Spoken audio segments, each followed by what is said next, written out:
일반인들 사이에서 선풍적인 인기입니다. 모공 치료가 사실은 굉장히 어렵고 오래 걸리는데 그 중에서 1번으로 추천해주는 기계예요. 포텐저? 네, 포텐저.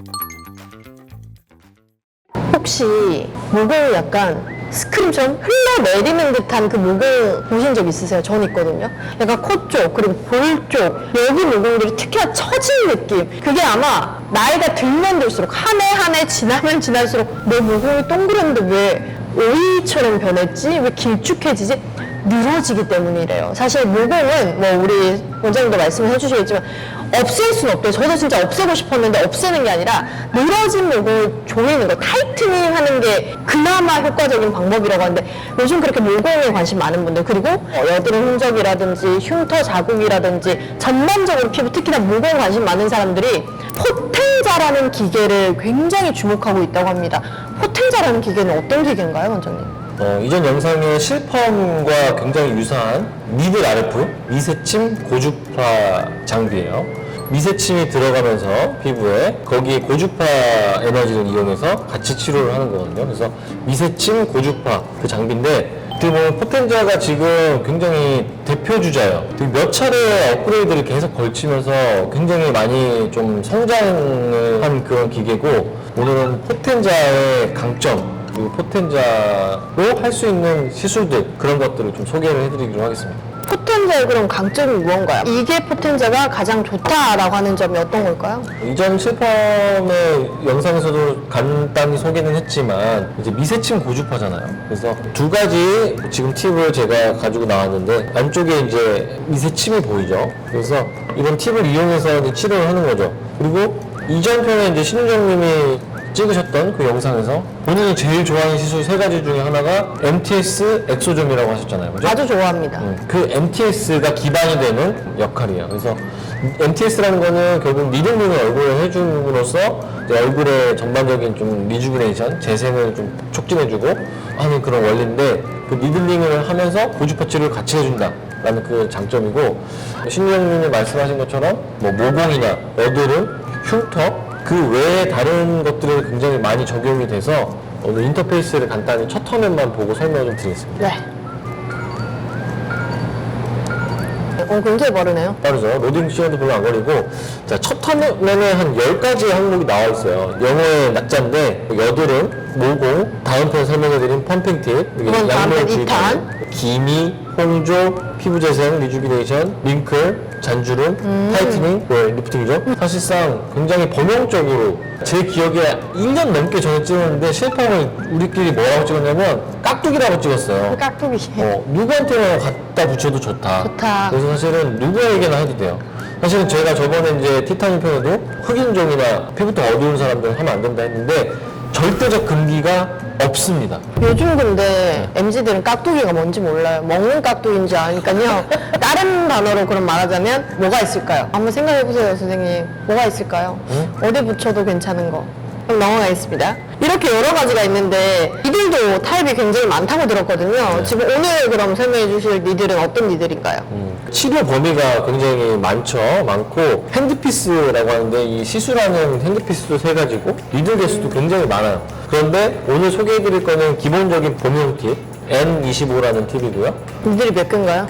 25개죠. N25니까 25개의 비저름침이 나왔다가 들어가고, 그걸 깊이 조절할 수 있고요. 그러면 이거는 일회용이겠네요? 한 번 쓰면 일회용이죠. 쓸 수가 없겠네요. 한 번 쓰면 버려야 되는 일회용. 들어가기 때문에. 그렇죠. 그래서 이 팁으로 모공이나 아니면 여드름, 심지어 이제 색소에도 쓸 수 있어요. 김이나 홍조, 주사. 그럼 효과는 어느 정도 되나? 뭐 몇 회 정도 받았을 때 평균적으로 에버리지로 괜찮아진다. 뭐 모공 같은 경우는 아까 제가 초반에 말씀드렸지만 없앨 수는 당연히 없지만 어느 정도가 되면 이렇게 길쭉하던 몸은 살짝은 동그래질 수 있는 건가요? 그러니까 모공은 방금 말씀하신 대로 없앨 수가 없고, 일회성으로도 사실은 즉각적인 조금 축소 효과를 기대할 수는 타이트닝이 있는데 돼요? 그게 이제 사실 뭐 유지가 몸이 없애는 돼야죠. 게 아니기 때문에 한 달 정도 간격으로 반복 시술을 계속 하는 거고, 몇 번이나요? 사실 실펌은 한두 달 간격으로는 꾸준히 계속 받아도 좋아요. 상처가 안 생기나요? 상처 안 생기죠. 굉장히 이제 미세침이기 때문에 아. 바늘이 들었다 보면 구멍이 생기는 줄 알았는데 그러니까요. 구멍이 생기진 않습니다. 그러면 그 바늘로 고주파를 쏜다는 건데 통증은요? 굉장히 아플 것 같은데요?